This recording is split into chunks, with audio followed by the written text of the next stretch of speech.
Bonjour, bienvenue à un nouvel épisode de Magnificent Montréal, le rendez-vous des explorateurs et des exploratrices urbaines. Comme vous le savez, l'été est à nos portes et qui dit été dit saison des festivals. Et ici à Montréal, on est particulièrement gâtés. Il y en a pour tous les goûts. On a des spectacles de musique intérieure, extérieure, musique underground, actuelle, rendez-vous nostalgiques, bref, vous allez certainement trouver chaussures à votre pied dans l'offre qui se déroulera partout sur le territoire entre le mois de juin et le mois d'août.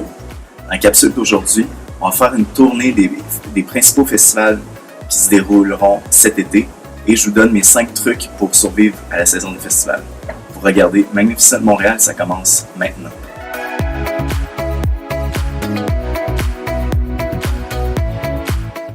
Montréal organise à chaque année plein de festivals et ce dans plein de lieux différents. Je me trouve présentement au centre-ville dans le quartier des spectacles en plein cœur de Montréal.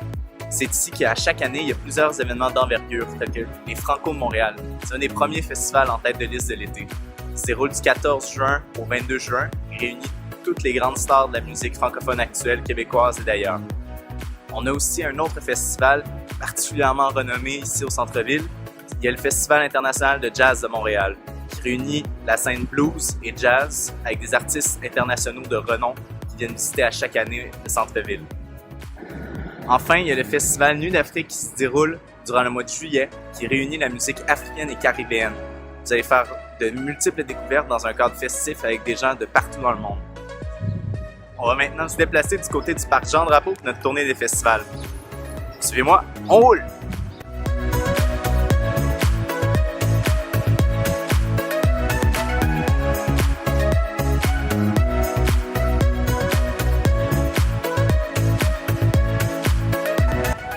Le parc Jean-Drapeau se situe sur l'île Sainte-Hélène, en plein cœur du fleuve Saint-Laurent, juste en face du centre-ville. Vous pouvez vous y rendre soit en vélo, en transport en commun ou, bien entendu, en covoiturage. Tout l'été, il va se passer plein d'événements ici. Ici, on a des festivals qui se déroulent de la fin du mois de juillet et durant le mois d'août. On commence d'abord par le festival Heavy Montréal, qui se déroule à la fin juillet et 1er août et qui couvre la musique hard rock et heavy metal. On a aussi le festival Osheaga qui devient de plus en plus un festival en vogue avec des artistes internationaux de musique actuelle, surtout anglophones, folk, indie, underground. C'est un festival à ne pas manquer. On a également l'Île Sonic, qui est un festival qui se déroule durant le mois d'août, qui rassemble les grandes stars de la musique électro. Et on a également les pique-niques électroniques qui se déroulent à tous les dimanches durant l'été, durant la journée. On peut aller profiter d'une ambiance électro sur le beau site du parc Jean-Drapeau. Comme le temps s'est couvert, on entre en métro. Bien sûr, les événements que je viens de vous parler sont les principaux qui se dérouleront durant l'été, mais il y en aura plein d'autres qui sont plutôt éphémères dans des places éphémères qui arrivent par surprise, des événements pop-up. Bref, vous serez capable de découvrir par vous-même, en marchant dans les rues de Montréal, une multitude d'événements, surtout concernant l'art de rue. Maintenant, mes 5 trucs pour survivre à la saison du festival. On va toucher à 5 aspects. D'abord, le transport. Comme vous avez pu le constater, il y a beaucoup d'événements qui se dérouleront sur l'île Sainte-Hélène au parc Jean-Drapeau ou dans le quartier des spectacles. Il s'agit d'endroits très fréquentés. Je vous suggère d'utiliser un transport actif comme le vélo ou la marche. Ou si vous habitez trop loin et c'est pas possible pour vous, privilégiez le transport en commun. Mon deuxième truc concerne l'hydratation. On le sait, à Montréal, il fait chaud, c'est humide durant l'été. C'est important de rester hydraté, mais soyez au courant que vous ne pouvez pas traîner des bouteilles d'eau comme vous voulez sur les sites. La plupart du temps, les bouteilles d'eau rigides en métal ou en verre, par exemple, sont interdites sur le site.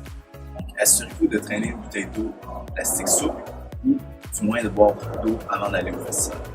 Et prenez note que les boissons alcoolisées, eh bien, on les aime, mais ça déshydrate. Donc, allez-y mollo avec les boissons alcoolisées. Côté vêtements, mon truc, soyez toujours prêts à affronter les pires météos. Donc, avant de partir pour le festival, regardez les prévisions et habillez-vous en conséquence, apportez un poncho s'il faut. Bref, mettez les vêtements adéquats parce que sinon, attendre dans un show, c'est très long. Maintenant, côté argent. C'est important de traîner de l'argent liquide avec soi parce que la plupart du temps, les terminaux pour payer avec une carte de débit ou de crédit ne sont pas disponibles sur les sites des festivals. Donc, soyez prévoyants, traînez une pièce d'identité, traînez un peu d'argent et vous allez vous en sortir si vous voulez avoir un rafraîchissement ou à manger sur le site. Et finalement, laissez-vous surprendre. C'est mon 5e truc. Il y a beaucoup de spectacles partout, partout, partout. Des artistes émergents, des artistes que vous ne connaissez pas beaucoup. C'est peut-être à ce moment que vous allez découvrir votre nouveau coup de cœur.